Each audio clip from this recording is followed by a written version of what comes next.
Hello once again, everyone. First of all, I hope that you all enjoyed your holidays and time spent doing what you like with the people you like, but seeing as though that I missed my opportunity to share with you all the findings of my horror game excursion of 2025, I feel like we're well overdue. Horror is a genre of games I've fallen in love with over these past few years, and as per my annual tradition of doing a marathon of them, I feel like I found quite a few gems this year, both new and old, that you will all enjoy. So for the next few weeks, I'll be uploading a bite-sized review video of each game that I've played.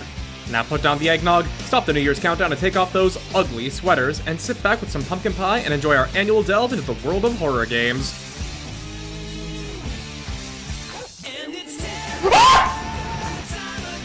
Oh, hello. Oh, that's a lot of them. That's a lot of zombies. Johnny, what were you expecting?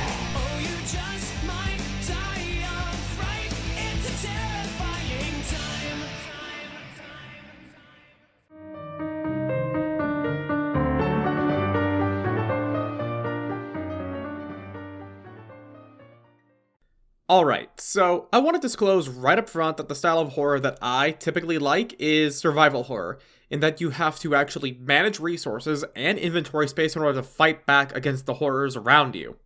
Either that or look at how fucked up everything is type horror, where the intent experience to interact with the story is just presenting you with very horrifying things or fucked up situations. The Yomawari series as a whole is not that. And it is the style that I've come to not enjoy personally, which is the coward style, meaning you can hardly even run away or around the scary threats presented to you, and oftentimes you will need to hide. And despite it being that style, the concept is actually quite good to facilitate that type of gameplay. You are a small girl in a semi-rural Japanese town, looking for your sister and your dog. The threats are also freaky-looking yokai roaming around late at night, so of course the only thing you can do, really, is to avoid them and not fight back. The entire experience is also punctuated quite well with both the visual and audio presentation. The art is incredibly soft, and it uses both warm and cool colors to great effect to create a sense of both comfort and unfamiliarity with the town late at night, and any source of light being little islands of supposed safety. Then when it comes to the sound design, they don't really have much music playing at all. Instead, they opt for the environmental ambiance, coupled with the little girl's footsteps and her heartbeat, to be a majority of what you hear.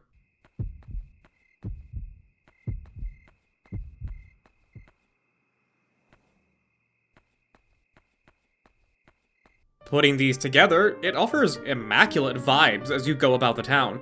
And hell, there's also plenty of discoverable items you can pick up that the little girl even has little notes for, which gives her a bit more character than being afraid and in denial. But sadly, that's where much of my praise for this game stops. While yes, the presentation and idea behind the game are nice, and are even enhanced by using Japanese folklore, such as Bramble has done with European folklore, it does not make up for the many shortcomings that actually come with playing the game. First of all, despite my praise for the sound design, it is pretty much only centered around the ambiance. The actual usage of the sound design out of that is very, very lacking, and can end up being quite hit or miss. Almost none of the enemies actually have their own sounds as they move around and do their own thing, with the only exception being much larger and or scarier ones, such as the Infinipede, as I like to call it, and the sounds of them killing you are also pretty limited. This isn't exactly a bad thing, but dying can happen very frequently in the game, and becoming accustomed to the sound over and over and over again got tiring for me specifically. But with the disfigured Kirby that chases you down, or the hand yokai, it actually got funnier and funnier each time I died, until we crossed over into frustration. A lot of this frustration comes from how the yokai you run into operate.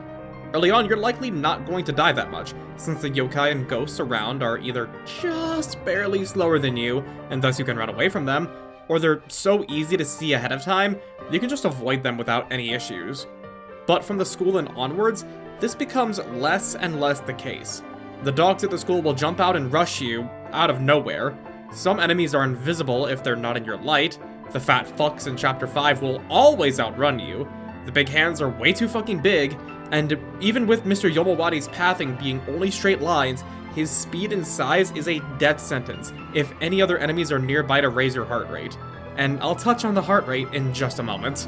So while having very dangerous enemies that require proper thought and pathing is perfectly fine to do, it amounts to nothing if your efforts are thwarted with how specific the game wants the path for you to go down to be.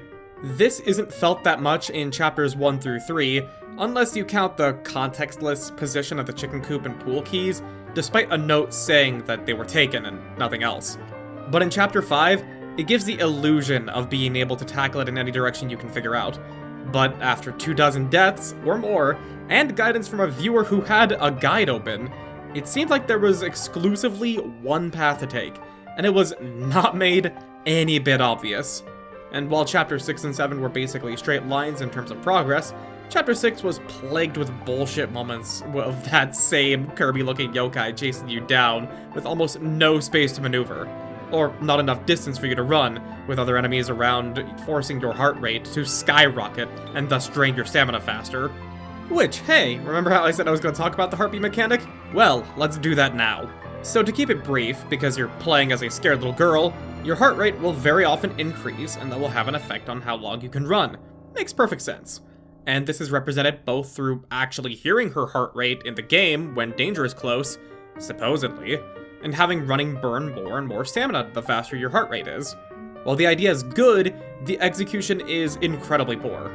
The detection range seems to be way too large to be of any actual use.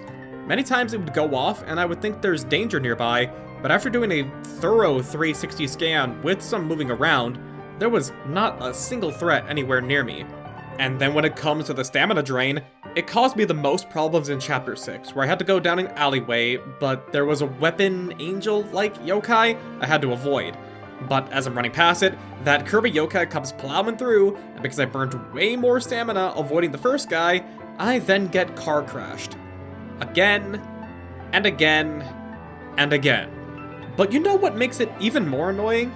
It's the fact that in pretty much every other encounter in this game, with enemies that are more or less your running speed, you can get around the stamina problem with stutter stepping, by just mashing the sprint button while you're out of stamina.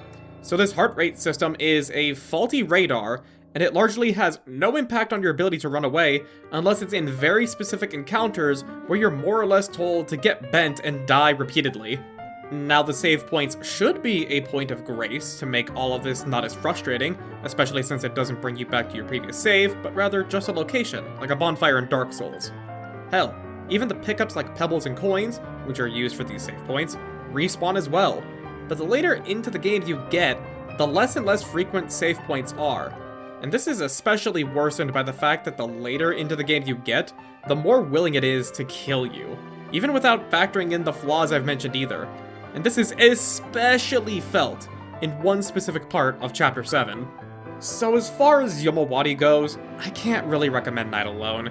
I do know there's 2 or 3 more games in the franchise, and they very likely have learned from the mistakes of the first game. But I have been left with a very poor taste in my mouth, and I have reservations about playing the future installments.